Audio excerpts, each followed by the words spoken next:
Howdy. In a previous video, I started to frame the importance of meaning in our lives, even suggesting taking the perspective from our deathbeds in order to evaluate what is meaningful for us. Now that we've addressed that each of us has a unique answer to that question that life asks of us, we need to then turn our attention to the challenge of engaging with this in a more concrete way, to start exploring in what ways we might begin the work of detecting meaning. This video will identify some of those areas that we might start looking. I mentioned Frankl before, and he continues to be an inspiration for this work. He suggested that there are three areas that we might pursue meaning, and that they are what we do or create in the world, what we experience or a valuing of an experience, and the attitude that we take towards that which is unavoidable or suffering. And I hope to address each of one of these a little bit as a way to explore these concepts. The first is what we create, do, or bring into the world. And this is often associated with work. This meaningful work may or may not come from our job. Certainly a job might be something that we do to earn money and pursue meaning, but it is the work, the exertion of intentional effort to create or provide something that is meaningful. It doesn't require compensation in order to be meaningful. I find that this type of meaning is easiest to grasp because it often results in a tangible outcome of some kind. We provide a service to someone, or we create something, maybe we build something. All this is a product of the work that we do that is hopefully meaningful. I find this kind of enlivening because it results in the feeling of a void. In other words, where there was once nothing, now there is something, and we created it. Sartre noted that humans have a desire to fill holes, and we do that with our pursuit of meaning. It could be through our job, that we bring something to the world, or it could be through our leisure pursuits. Regardless, we feel pulled to create something that only we can bring or do in this world. As I mentioned, this might come up in our job or in our leisure, and I find art to be an incredible example of this type of pursuit of meaning. While there are artists who make a lot of money and have social capital through fame or prestige, there are also many artists who bring their artistic expression into the world and make no money at all. This act or deed can be the creation of something, whether painting, sculpture, music, dance, theater, whatever form it takes. Essentially, that artist is the only one who can create or do what they can. Now, while I love art in the museum or art in a concert hall, I often prefer the art in my own community. Whether it's local bands or folk artists, community theater or dance troupe, I find the creative expression without the expectation of acclaim to be an incredibly earnest and unique articulation of humanity. And so this first area brings us into a question of, what am I doing? What am I providing? What do I feel called to create in this world? Answering those types of questions starts to lead us towards that detection of meaning. The second area that we may pursue meaning is through what we receive from the world, through others or through experiences that we have. It's a valuing of that receiving, wherein we experience a sense of gratitude or wonder that is meaningful unto itself.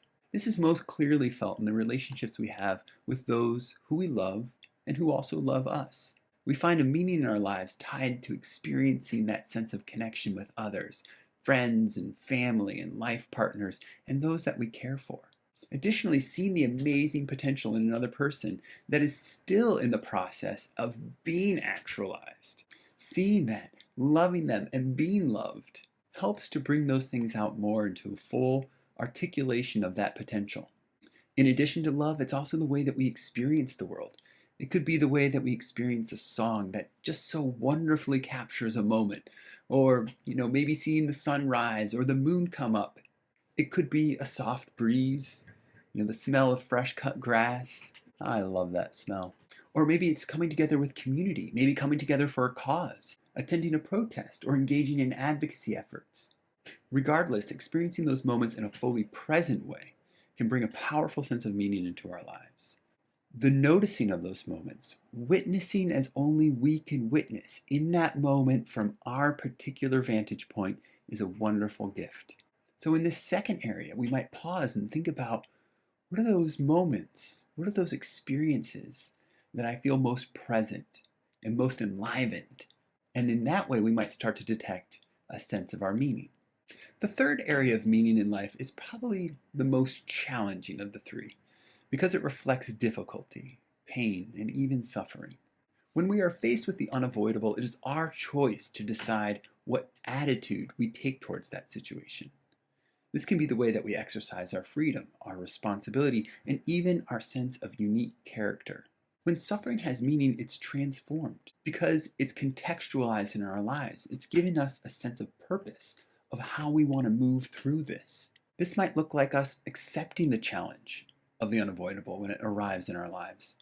It might be a choice to protect others from suffering, or to potentially suffer for a cause.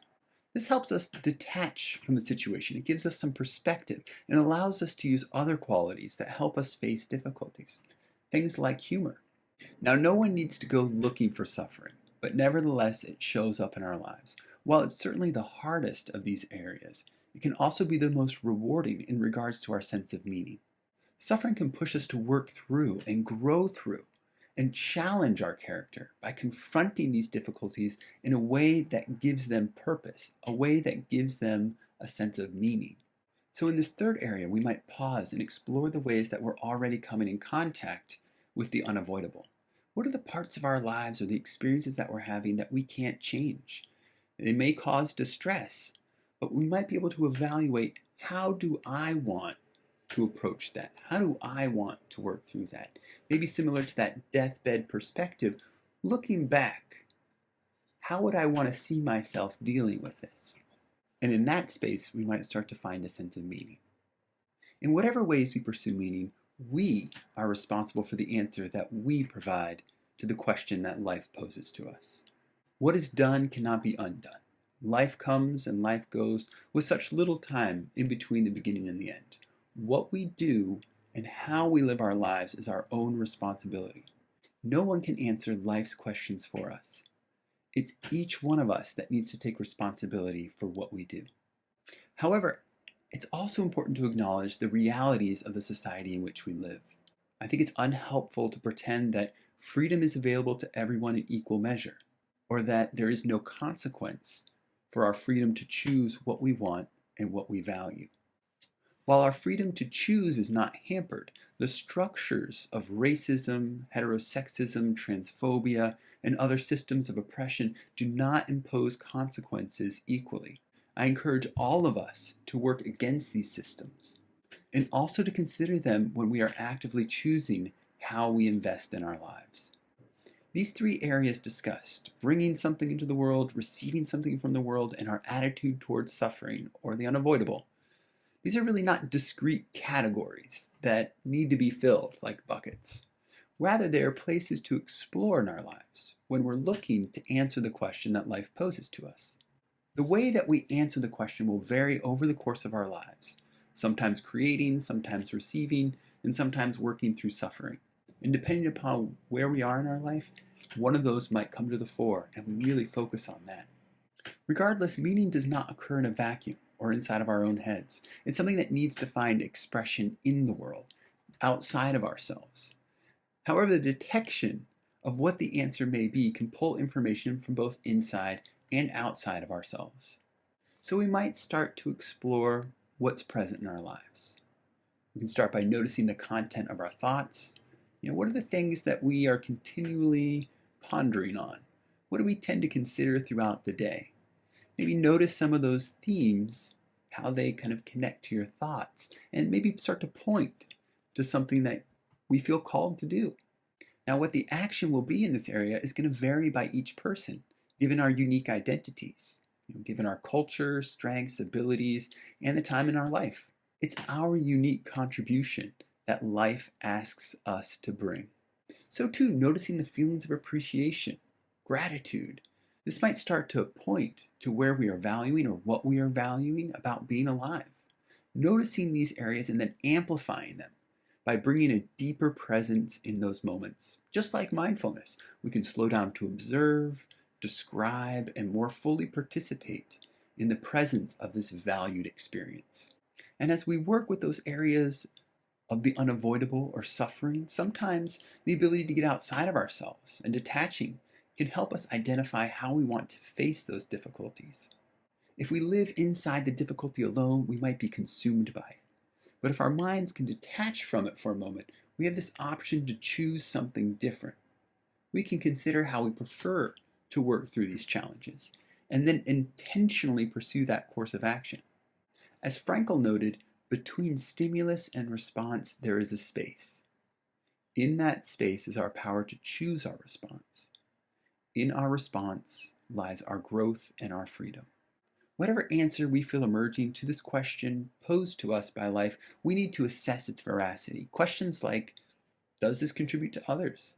Does this interfere with the meaning others might have in their lives? Is this focused on material or social success, or is it focused on something that feels purposeful and fulfilling? And additionally, what value does this reflect in my own life?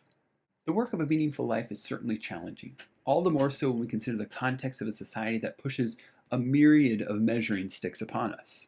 It often asks us to shape our bodies to fit a particular mold, buy a certain product, make a lot of money, and essentially just be perfect in every way. However, it's ultimately our own unique expression of meaning that life is asking us to bring into the world. We alone are able to bring the exact thing we are capable of bringing into this life. And so notice the question that life asks of us. Notice the tension it brings into our existence, and do the work to pursue and explore those areas of meaning. And so this work might start by opening up a journal, writing down those 3 areas, and starting to reflect on each one. How are they showing up in your life? How do you want them to show up in your life? And starting to make plans for taking steps, even small steps, towards bringing that more fully into your life. Thanks.